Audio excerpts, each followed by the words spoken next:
हरियाणा कांग्रेस ने जारी की 8 उम्मीदवारों की लिस्ट। रोहतक से दीपेंद्र हुड्डा को उम्मीदवार बनाया गया है। फरीदाबाद से महेंद्र प्रताप मैदान में है। सिरसा से कुमारी सैलजा को टिकट दिया गया है।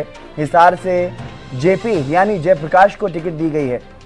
अंबाला से वरुण चौधरी का नाम ही आगे बताया जा रहा था, उन्हें टिकट मिली है। भिवानी महेंद्रगढ़ में रावदान सिंह और श्रुति चौधरी के बीच में मुकाबला था। रावदान सिंह को टिकट तो मिल गई है, लेकिन चुनाव के परिणाम यहां पर क्या रहेंगे देखने वाली बात होगी। करनाल से दिव्यांशु बुद्धि राजा एक युवा को पूर्व सीएम मनोहर लाल के सामने मौका दिया गया। कांग्रेस की तरफ से चुनावी मैदान में उतारा गया है। सोनीपत से सतपाल ब्रह्मचारी को टिकट दी गई है। और गुरुग्राम में अभी उम्मीदवार को लेकर के अभी भी सस्पेंस बना हुआ है। गुरुग्राम से अभी तक इस लिस्ट में भी गुरुग्राम में उम्मीदवार का नाम नहीं है। बृजेंद्र सिंह को टिकट नहीं मिली है। हिसार से सिटिंग सांसद और बीजेपी छोड़ करके कांग्रेस में शामिल हुए थे पूरे परिवार के साथ, लेकिन उन्हें टिकट नहीं मिली, निराश होना पड़ा कांग्रेस में भी। और भिवानी महेंद्रगढ़ से श्रुति चौधरी का टिकट कटा है। अमित तिवारी हमारे पॉलिटिकल एडिटर हमारे साथ जुड़ गए हैं। हम चर्चा करेंगे इसी सूची को लेकर के। अमित, जो ये सूची सामने आई है कांग्रेस की, पहली बात तो ये कि बहुत प्रतीक्षित ये सूची, और इसमें 8 उम्मीदवारों के नामों का ऐलान किया गया है। 9वीं सीट गुरुग्राम पर अभी भी सस्पेंस बना हुआ है, लेकिन जो 8 उम्मीदवार चुनावी मैदान में कांग्रेस की तरफ से उतारे गए हैं, क्या कुछ रणनीति रही होगी? किस तरह से मंथन किया गया? जो लिस्ट सामने आई है उसको लेकर के क्या कुछ आपको लग रहा है? देखिए हितेंद्र, लंबे इंतजार के बाद सूची आई है और ये ठीक उस दिन आई है जब आज दूसरा चरण जो है वो चुनाव का है, मतदान का दूसरा चरण जो आज है। और ऐसे में यह महत्वपूर्ण जो है वो काफी लंबी जो पेशोपेश के बाद यह सूची सामने आई है। और देखिए, ऐसी उम्मीद की जा रही थी कि मजबूत उम्मीदवार होंगे और वैसी ही सूची निकलकर भी सामने आई है। चाहे सिरसा की बात करें, कुमारी शैलजा का नाम लगभग फाइनल था, लगातार ऐसा आता था कि उनका नाम फाइनल है और वही जो है उम्मीदवारी जो है कुमारी शैलजा को ही मिली है। और वरुण चौधरी का, वरुण मुलाना का नाम जो लगातार आ रहा था, विधायक है मुलाना के, और पूर्व मंत्री जो फूलचंद मुलाना प्रदेश कांग्रेस अध्यक्ष रहे थे, फूलचंद मुलाना, और हुड्डा के काफी नजदीकी माने जाते हैं, उनके पुत्र को टिकट मिला है अंबाला से। तो एक अच्छी यहाँ भी उनकी उम्मीदवारी की जो देखी जा रही है। और साथ साथ अगर बात करें भिवानी महेंद्रगढ़ का, तो जैसे लगातार हितेंद्र आपसे भी चर्चा हुई और हरियाणा न्यूज पर लगातार तमाम चर्चाओं में इस बात का जिक्र किया जा रहा था कि भिवानी महेंद्रगढ़ से इस बार श्रुति चौधरी का टिकट कटेगा। और एसआर के गुट की अगर महत्वपूर्ण सदस्य किरण चौधरी को झटका देने का काम जो है वो यहाँ पूर्व मुख्यमंत्री भूपेंद्र सिंह हुड्डा की ओर से किया गया है, क्योंकि उनके प्रभाव, उनके नजदीकी माने जाने वाले रावदान सिंह को टिकट मिला है।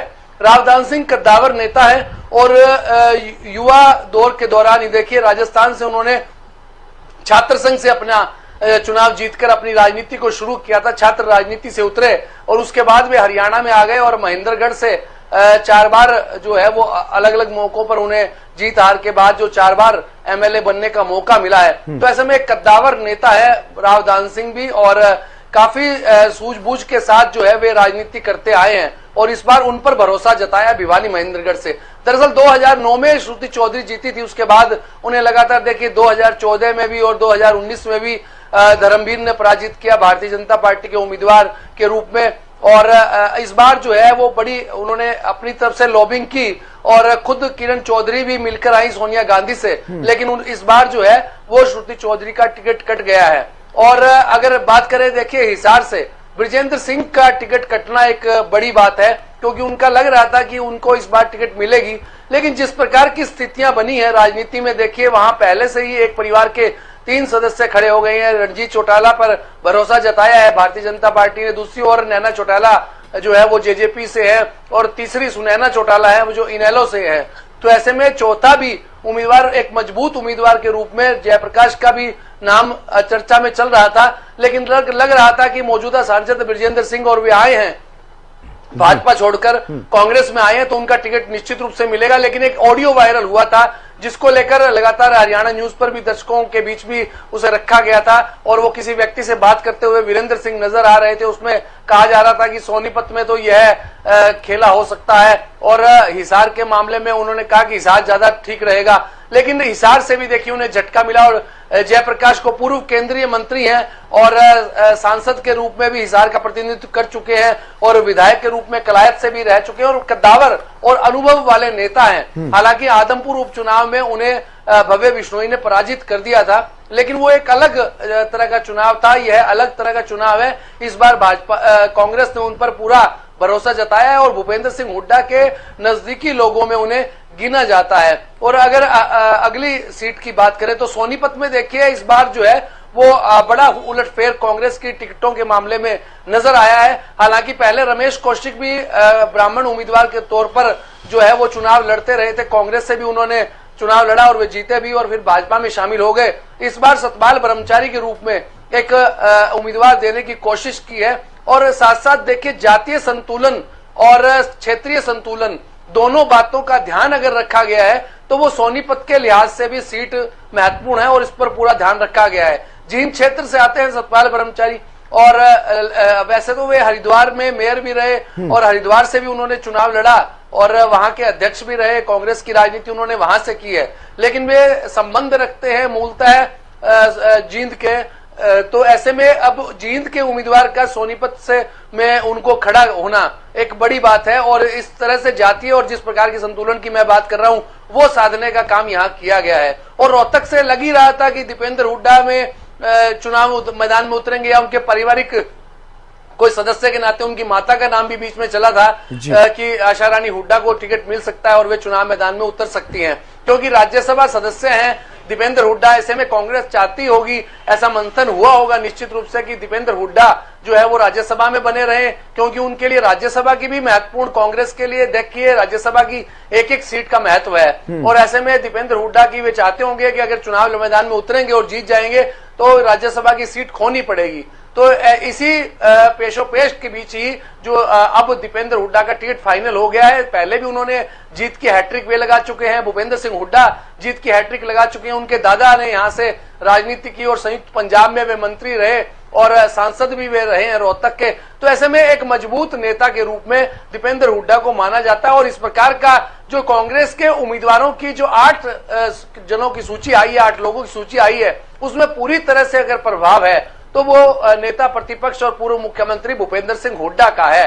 तो ऐसे में कुमारी शैलजा के रूप में देखें तो उनका अपना एक कद है, अपना एक वजूद है और वे पहले भी 2 बार देखिए सिरसा का प्रतिनिधित्व कर चुकी हैं। 1996 में जब एक साथ लोकसभा और विधानसभा के चुनाव हुए थे, उस दौरान देखिए एक बात चली थी कि ऊपर का वोट तो शैलजा को मिलना ही मिलना है, नीचे का वोट जो है वो लक्ष्मण दास अरोड़ा यहाँ से विधानसभा चुनाव में उतरे थे, उन्हें हराने के लिए दिया गया। तो ऐसे में उस समय प्रोफेसर गणेशी लाल जीते, लक्ष्मण दास अरोड़ा हारे थे और कुमारी शैलजा का जो है वो यहां से उन्होंने जीत दर्ज की थी। तो ऐसे में उस समय में भी देखिए उन्होंने जीत दर्ज की जब कांग्रेस तमाम जगह से हार रही थी और अब उनके पिता भी जो है यहाँ से कांग्रेस की राजनीति करते रहे और सांसद भी रहे हैं और ऐसे में एक बार फिर उन्हें सिरसा से चुनाव लड़ने का मौका मिला है और एक मजबूत नेता के रूप में। और दूसरा, अशोक तंवर चुनाव मैदान में है। अशोक तंवर पार्टियां बदलते हुए आए हैं और देखिए कांग्रेस के प्रदेश अध्यक्ष रहे, 2014 में हार का सामना करना पड़ा, हालांकि 2009 में वे जीते थे लेकिन 2014 में हारे, फिर 2019 में भी वे 3.25 लाख वोटों से यहाँ से जो भाजपा उम्मीदवार थी सुनीता दुग्गल, उन्होंने पराजित करने का काम किया था। अब जो है वे पार्टियां बदलते हुए कांग्रेस के बाद वे अपना मोर्चा उन्होंने बनाया, उसके बाद वे टीएमसी में भी गए, फिर वे आम आदमी पार्टी में आ गए, अब भाजपा में आए हैं और अपनी चुनावी कैंपेन को आगे बढ़ा रहे हैं। गजब की बात ये है यहाँ पर अमित, गजब की बात ये है कि दोनों ही नेता हरियाणा कांग्रेस के अध्यक्ष भी रहे हैं। हालांकि कुमारी शैलजा कांग्रेस से ही उम्मीदवार हैं लेकिन वो बीजेपी से हैं, अशोक तंवर। तो दोनों के बीच में बेहद दिलचस्प यहाँ पर मुकाबला रहने वाला है। निश्चित रूप से हितेंद्र दोनों ही अध्यक्ष रहे हैं और कद के हिसाब से कुमारी शैलजा का कद बड़ा है क्योंकि वे केंद्र में मंत्री भी रही है। मनमोहन सिंह सरकार में वे शिक्षा मंत्री का उनके पास दायित्व रहा था, राज्य मंत्री थी। तो ऐसे में उनकी भी लंबी राजनीतिक उनका अनुभव है और एक कद्दावर जो नेता है, इसलिए यहाँ दिलचस्प मुकाबला सिरसा में देखने को मिलेगा। कुमारी शैलजा के उतरने के बाद एक कांग्रेस को मजबूत उम्मीदवार के रूप में यहाँ से उम्मीदवार मिला है। और दूसरी बात करें, अंबाला क्षेत्र से वरुण चौधरी मजबूत उम्मीदवार हैं और एक दिलचस्पी भरा मुकाबला, क्योंकि वे विधायक भी हैं, युवा नेता हैं। तो बंतो कटारिया के सामने एक मजबूत चुनौती देने के काम वरुण चौधरी करेंगे, निश्चित रूप से इसमें कोई दो राय नहीं है। करनाल के मामले में अगर बात करें तो पूर्व मुख्यमंत्री मनोहर लाल के सामने दिव्यांशु बुद्धि राजा पर भरोसा जताया है कांग्रेस ने। हालांकि वे दीपेंद्र हुड्डा के नजदीकी माने जाते हैं और युवक कांग्रेस में उन्होंने काम किया है, एनएसयूआई में काम किया है, एनएसयूआई के अध्यक्ष रहे हैं और पूरे प्रदेश में कैंपेन चलाते रहे हैं। लेकिन अगर कद के हिसाब से बात करें राजनीतिक तौर पर तो पूर्व मुख्यमंत्री मनोहर लाल का एक मजबूत कद है, बड़ा कद है राजनीति में और पूर्व मुख्यमंत्री रहे हैं देखिए और उनकी अनुभव उनका बड़ा है। इसके मुकाबले में युवा नेता के रूप में बुद्धि राजा सामने आए हैं। देखने वाली बात है यहाँ कितना मुकाबला वे दे पाएंगे, कितनी बड़ी टक्कर दे पाएंगे। और रोहतक में जैसा मैंने जिक्र कर ही लिया दीपेंद्र बिल्कुल अमित, इसी बीच हमारे साथ न्यूज रूम से लाइव जुड़ गई हैं न्यूज एडिटर ज्योति सांगवान। मैं उनसे भी जानकारी ले लेता हूं। ज्योति, जिस तरह से हम बात कर रहे थे, डिस्कस कर रहे थे कि अलग अलग सीटों को लेकर के, विशेष रूप से उन जगहों पर जहां पर थोड़ा सा फेर बदल जो है वो देखने को मिला है कांग्रेस में, तो अगर बात करें हिसार की, हिसार में जिस तरह की स्थिति है, एक तरफ जहां जो सिटिंग सांसद हैं उनके साथ तो मोह मोह हो ही गया है। रोल जिस बात का जिक्र वीरेंद्र सिंह के उस वायरल ऑडियो में भी हमने सुनने को मिला कि रोल कर देगा सोनीपत में भूपेंद्र हुड्डा, तो वो तो हिसार में हो ही गया है। लेकिन दूसरी तरफ जेपी को उम्मीदवार बनाया गया है कांग्रेस की तरफ से, और आदमपुर में जो मुकाबला रहा कुलदीप बिश्नोई के परिवार के साथ उनका, और जिस तरह का उस दौर में बयानबाजी देखने को मिली थी, तो क्या आप कहीं ना कहीं कुलदीप बिश्नोई जो कि बीजेपी से नाराज भी बताए जा रहे थे, इस तरह की अटकलें लगातार चलती रही, हालांकि सीएम से उनकी बातचीत हुई है, मुलाकात हुई है कल ही, लेकिन क्या कुलदीप बिश्नोई परिवार के लिए भी अब ये यहाँ पर एक चुनौती भरा मुकाबला बन गया है क्योंकि कांग्रेस की तरफ से जेपी को वहां पर उम्मीदवार बनाया गया?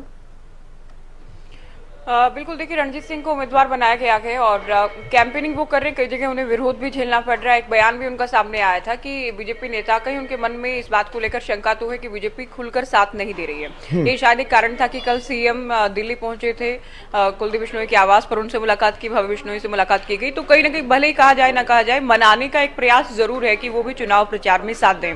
तो ये तो रणजीत सिंह को लेकर बात किया। जयप्रकाश जेपी पुराने नेता हैं, लोकदल से भी जुड़े रहे, हिसार में पहले भी एक्टिव रहे हैं, लोकसभा चुनाव जीता है, केंद्र में मंत्री रहे हैं, तो इनके सामने एक बड़ी चुनौती ये नहीं रहेगी कि इनके पास लोकल वर्कर नहीं होंगे, इनके पर्सनल वर्कर्स भी हम कह सकते हैं, इनसे जुड़े लोग भी इनके साथ हैं, कांग्रेस से जुड़े लोग भी साथ हैं, भूपेंद्र हुड्डा के करीबी माने जाते हैं, तो जो हुड्डा के समर्थक हैं वो भी इनके साथ हैं। अभी रिसेंट इन्होंने क्योंकि आदमपुर का चुनाव भी लड़ा है और एक बहुत अच्छी फाइट कुलदीप बिश्नोई को भी दी गई है, तो आप समझ सकते हैं कि हिसार लोकसभा में एक अच्छा चुनाव जयप्रकाश जेपी लड़ सकते हैं। और यहाँ देखिए जातिगत समीकरणों की जब हम बात करते हैं, 4 जो उम्मीदवार अभी तक सामने हैं सभी जाट समुदाय से उम्मीदवार उतारे गए। रणजीत सिंह कैबिनेट में मंत्री भी रहे, निर्दलीय रानिया से जीतकर आए, बीजेपी को समर्थन इनका था, इस्तीफा दे चुके लेकिन स्वीकार नहीं हुआ, ये भी एक पिंच है। चौटाला परिवार के तीनों उम्मीदवार हैं सामने, जेजेपी से नैना चौटाला आ गई हैं, हिसार की बेटी के तौर पर उन्हें पेश किया जा रहा है। सुनैना चौटाला जो कि काफी एक्टिव पिछले दिनों देखी गई, इनेलो ने उन्हें उम्मीदवार उतारा है, तो 3 उम्मीदवार हैं चौटाला परिवार से।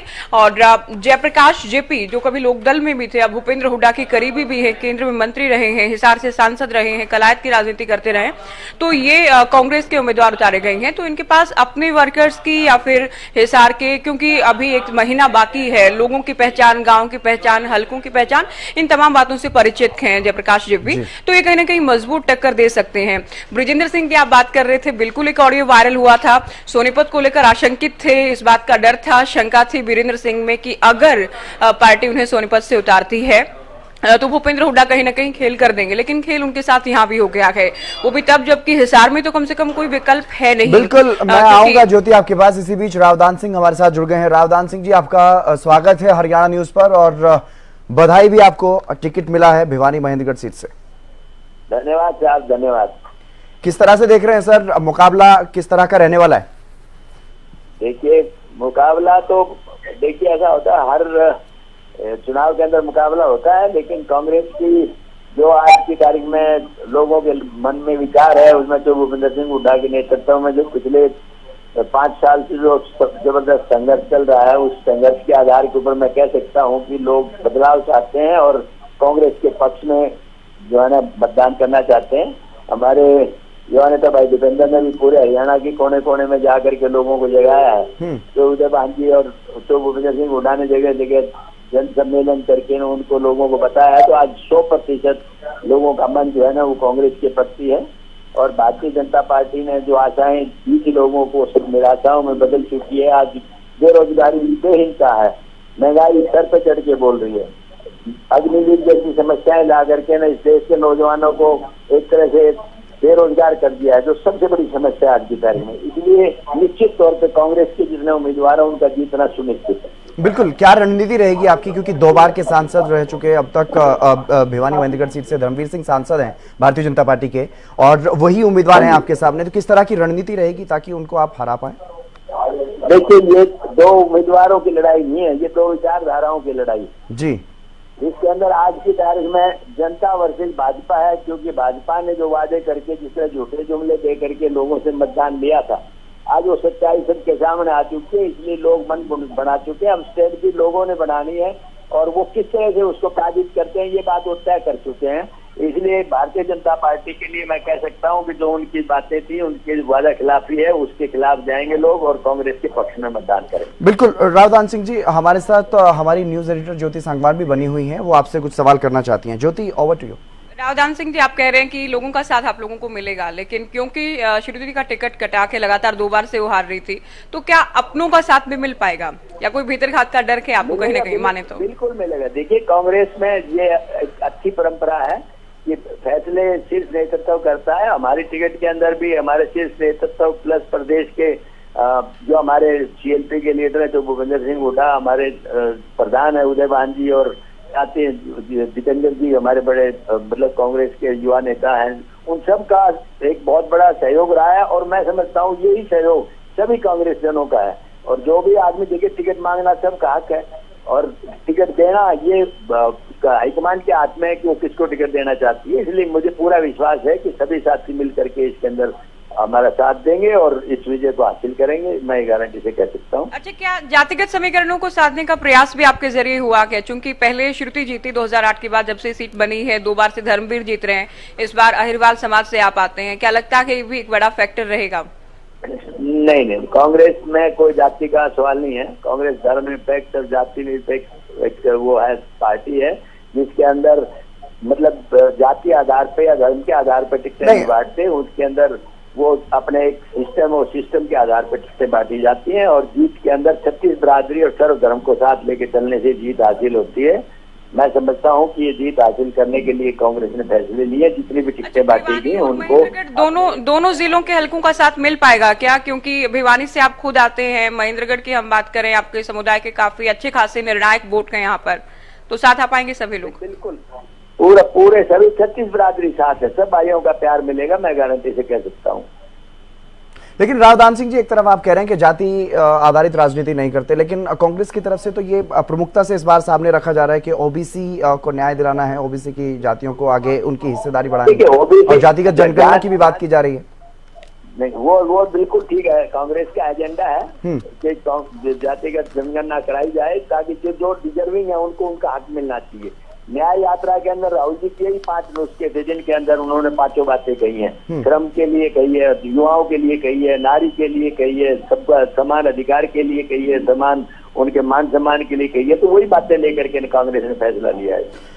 और अपना जनसंपर्क अभियान आप क्या अभी से शुरू करेंगे या पहले से ही आप कर रहे हैं वहाँ पर? नहीं, जनसंपर्क अभियान तो पहले से शुरू है, कोई दिक्कत नहीं। अभी सारे साथी मिलकर के, क्योंकि टाइम जो है ना, जिस तरह से लंबा क्षेत्र है और टाइम जो है ना जितना रहेगा, उसमें जितना ज्यादा से ज्यादा लोगों से मिल पाएंगे उतना अपना प्रयास करेंगे और सब लोगों से हाथ जोड़ के निवेदन करेंगे। क्योंकि आज देश ऐसी परिस्थितियों से गुजर रहा है जहाँ पर बेरोजगारी छत चढ़ के बोल रही है, महंगाई छत चढ़ के बोल रही है।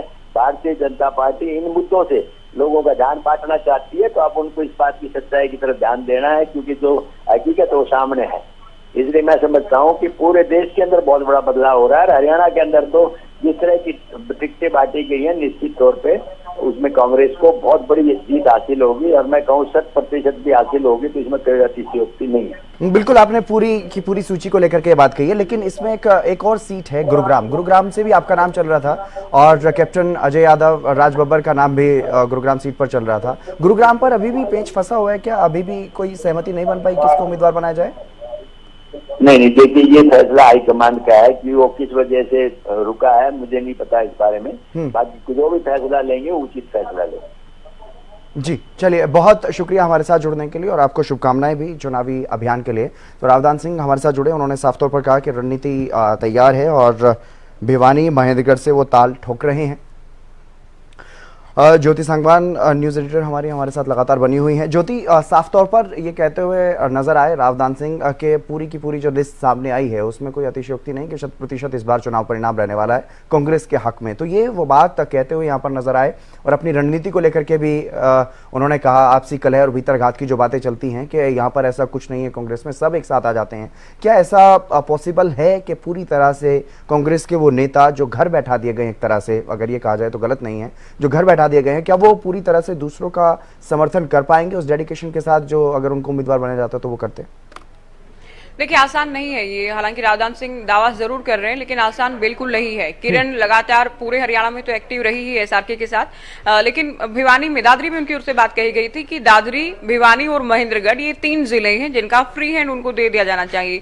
यानी इसी लोकसभा सीट की वो बात कर रही थी। भिवानी से राजनीति करती आई है चौधरी बंसीलाल की बात करें, वो खुद भी, उनके बेटे सुरेंद्र सिंह भी, और अब किरण का भी प्रयास कम से कम था कि ये गढ़ बरकरार रहे, लेकिन इस गढ़ में भी सेंधमारी हो गई है भूपेंद्र हुड्डा की। यहाँ भी श्रुति का टिकट कटाक है, रावदान सिंह की एंट्री हो गई है जो कि हुड्डा के समर्थक हैं, उनके करीबी माने जाते हैं। और पहला वाक्य जब हमने उनको फोन लाइन पर जोड़ा तब भी कहा गया कि भूपेंद्र हुड्डा की अगुवाई में। तो ये साफ साफ नजर आ रहा है कि जो गढ़ बंसीलाल का या किरण चौधरी का, श्रुति चौधरी का होता था उसमें भी भूपेंद्र हुड्डा एंट्री कर चुके हैं। साथ मिलना बिल्कुल आसान नहीं है। अब क्योंकि देखिए बैठकें जब लगातार चल रही थी उम्मीदवारों को लेकर, कहीं ना कहीं जानकारी थी किरण को, जैसी बैठक से निकली सोशल मीडिया पर एक पोस्ट उनकी ओर से किया गया, हक ही हट है, तो हक की बात भी कर रहे थे और हट की बात भी कर रहे थे। तो ये इशारा अपने आप में काफी था कि अगर उनको टिकट नहीं मिलता, उनकी बेटी को टिकट नहीं मिलता है तो कोई ना कोई तेवर वो दिखा सकती हैं कांग्रेस हाईकमान को। क्या करती हैं, क्या प्रतिक्रिया आती है, ये देखना होगा। अभी तक हालांकि कोई हलचल नहीं है, कोई सोशल मीडिया पर पोस्ट नहीं किया गया है, अभी तो दिन की शुरुआत ही है, कोई बाइट भी मीडिया में नहीं आई है। तो आज देखना होगा। आज दिन भर में कहीं ना कहीं ऐसा नहीं कि किरण शांत बैठेंगे, अगर हाईकमान से कोई कमिटमेंट नहीं हुई होगी, हाईकमान ने नहीं मनाया होगा, विधानसभा चुनाव को लेकर कोई वादा या कोई बात ऐसी नहीं हुई होगी कि उनको साथ लेकर चला जाए, तो किरण जरूर आज ही कुछ न कुछ मीडिया में जरूर कहने वाली हैं। तो रावदान सिंह उनको साथ लेकर चल पाए या भूपेंद्र हुड्डा उनको साथ लेकर चल पाए, चुनाव प्रचार में पूरे दिल से, मन से वो साथ नजर आए, ये आसान बिल्कुल नहीं होने वाला है। क्योंकि उनका जो एक क्षेत्र, हालांकि श्रुति केवल एक बार जीती, लगातार 2 बार से वो हार रही थी और बहुत सारे लोग ये मानते भी हैं कि वो एक्टिव नहीं दिखे, ग्राउंड में नहीं रहती थी। किरण हालांकि उनके मुकाबले ज्यादा लोगों के बीच नजर आती थी, तो उनका टिकट कटना ये बिल्कुल आसान नहीं है। एक बड़ी चुनौती होगी रावदान सिंह के लिए उनको साथ लेकर चलना। लेकिन जब रावदान सिंह को टिकट दिया गया होगा तो इन तमाम बातों को लेकर जोड़ घटा करे, पूरा गणित लगाकर ही राव को टिकट दिया गया होगा। देखना यह है कि उनके अलावा क्या दूसरे कांग्रेस के जो नेता हैं, जिसमें शैलजा की बात करें, सुरजेवाला की बात करें, वो इनके या जो भी हुड्डा समर्थक उम्मीदवार हैं उनकी कैंपेनिंग में नजर आते हैं या फिर नहीं। इससे पहले आप कह रहे थे कि रावदान सिंह की दावा कर रहे हैं 100% प्रदर्शन का। देखिए ये भी बिल्कुल आसान नहीं होने वाला है, लेकिन ऐसा भी नहीं कि पिछली बार जो हमने देखा 10 की 10 सीटें बीजेपी ने जीती भी और जो कड़ी एक टक्कर नजर आई वो केवल रोहतक में थी। उसके अलावा अच्छे खासे मार्जिन से फरीदाबाद और खास तौर पर हम करनाल की बात करें तो देश की 3 जो बड़ी जीत थी उनमें 2 सीटें हरियाणा की शामिल थी। इस बार इसमें हो सकता है थोड़ा बहुत परिवर्तन हो, क्योंकि हरियाणा का इतिहास ये कहते हैं कोई भी पार्टी एक बार से अधिक क्लीन स्वीप नहीं कर पाई है। 77 की हम बात करें लोकदल ने 10 सीटें जीती, 1984 की हम बात करें कांग्रेस ने, उसके अलावा कोई भी दल एक बार से अधिक सभी सीटों पर जीत हासिल नहीं कर पाया है। अगर बीजेपी ऐसा करती है तो ये बहुत बड़ा उलटफेर हरियाणा की राजनीति के लिहाज से होगा। ये अपने आप में इतिहास लिखा जाना होगा। जैसा कि 2019 में 10 सीटें जीतना भी इतिहास था बीजेपी के लिए, ये इससे भी बड़ा इतिहास अपने आप में होगा कि 10 की 10 सीटों को रिपीट कर पाना। क्योंकि रोहतक में कड़ी टक्कर थी तो यहाँ चुनौती इस बार बीजेपी के लिए है। और सोनीपत की हम बात करें, यहाँ भी बीजेपी के लिए कड़ी टक्कर नजर आ सकती है। हिसार में भी राहें आसान नहीं होंगी, सिरसा में भी शैलजा अच्छा चुनाव लड़ सकती हैं। तो अब मुकाबला कहीं ना कहीं चुनाव अभी उठने वाला है। चुनाव प्रचार जो कि अभी तक एक तरफा चल रहा था, बीजेपी दावा कर रही थी, बीजेपी खुद भी कह रही थी हम अकेले मैदान में हैं, कांग्रेस डर रही है। तो कांग्रेस मनोहर लाल तो यहाँ तक कहते थे कि मजा नहीं आ रहा है चुनावी मैदान में, एक तरफा माहौल है, इस तरह की बातें वो कहते थे कि मजा ही नहीं आ रहा है। तो अब मजा आएगा चुनाव में, अब उनको पता लग गया है कि उनके सामने कौन है। हालांकि दिव्यांशु बुद्धिराजा को उनके सामने चुनावी मैदान में उतारा गया कांग्रेस की तरफ से। तो कितनी बड़ी टक्कर पूर्व सीएम मनोहर लाल को युवा नेता बुद्धिराजा दे पाएंगे? बिल्कुल, देखिए अब मजा तो जाहिर आने वाला है। बार बार मनोहर लाल ये कह रहे थे कि मैदान खाली है, हमारे पहलवान मैदान में है, लेकिन कांग्रेस डर गई है। खुद नायब सिंह सैनी सीएम ये कहते रहे कि कांग्रेस के नेता, बड़े नेता चुनाव लड़ने से भाग रहे हैं। लेकिन अब लिस्ट जारी कर दी गई है, बहुत देरी बिल्कुल नहीं है, बीजेपी के मुकाबले देरी है, लेकिन बीजेपी ने कहीं ना कहीं काफी पहले ही, करीब 1.5 महीने पहले ही अपनी लिस्ट जारी कर दी थी। कांग्रेस ने तमाम मंथन किए हैं, तमाम समीकरणों को ध्यान में रखते हुए जातिगत समीकरणों को बेहद खूबसूरती के साथ साधा गया है कांग्रेस की ओर से इस बार पिछली बार के मुकाबले। तो आप करनाल का जिक्र कर रहे थे, हितेंद्र देव्यांशु बुद्धि राजा हैं, दीपेंद्र हुड्डा के बेहद खास माने जाते हैं, बेहद करीबियों में गिनती इनकी होती है। छात्र राजनीति से इन्होंने शुरुआत की है और लोकसभा चुनाव के नाते इनकी शुरुआती आगाज होने जा रहा है लोकसभा चुनाव की राजनीति में। और सामना भी देखिए एक धुरंधर से आप इसलिए भी कहेंगे क्योंकि मनोहर लाल जो कि करीब 9.5 साल सीएम रहे, 2014 में भी करनाल से जाहिर चुनकर गए, 2019 में यहां से चुनाव जीता। तो एक जो सीएम सिटी वाली, हालांकि अब भी करनाल ही सीएम सिटी है, तो लोगों का एक अपनापन जरूर रहता है। और 9.5 साल में मुख्यमंत्री वहां से रहे हैं, तो करनाल के लोगों का आशीर्वाद, प्यार, प्रेम तुलनात्मक रूप से अधिक हो सकता है बाकी उम्मीदवारों के। करनाल बहुत सेफ सीट भी अपने आप में है, संजय भाटिया बहुत अच्छे मार्जिन से जीते थे, तो बीजेपी पहले ही विन विन सिचुएशन में है इस नाते की सेफ सीट है। मुख्यमंत्री, पूर्व मुख्यमंत्री मनोहर लाल 9.5 साल मुख्यमंत्री रहे हैं, इसी करनाल सीट से, विधानसभा हल्के की मैं बात कर रही हूँ, यहां से चुनकर वो गए थे। तो ये प्लस पॉइंट है उनके सामने। बुद्धि राजा युवा नेता हैं, युवाओं के, छात्रों के खास तौर पर मुद्दे उठाते रहे हैं। इनके चुनाव कैंपेनिंग में आपको दीपेंद्र हुड्डा खास तौर पर इनके लिए प्रचार करते नजर आएंगे। पिछली बार कुलदीप शर्मा ने हालांकि चुनाव लड़ा था, बहुत अच्छी टक्कर नहीं दे पाए थे। तो अब देखना ये है क्या कुलदीप शर्मा से अच्छा चुनाव ही लड़ते हैं, क्या पिछली बार के मार्जिन को कम कर पाती है कांग्रेस, या फिर अच्छी फाइट भी मनोहर लाल को दे पाते हैं। ये अभी लोगों के मूड को देखना होगा, लोग क्या कुछ सोचते हैं या किस तरह का इलेक्शन बुद्धि राजा का उठता है, इस पर ये बात निर्भर करते हैं। बिल्कुल, कई सीटें ऐसी थी जिन पर पेंच फंसा हुआ था, कई उम्मीदवार थे, कई दावेदार थे, इस तरह की बातें सामने आई। लेकिन अब ये सूची जारी हो चुकी है, चेहरे सामने आ चुके हैं। फिलहाल बहुत शुक्रिया ज्योति तमाम जानकारी देने के लिए।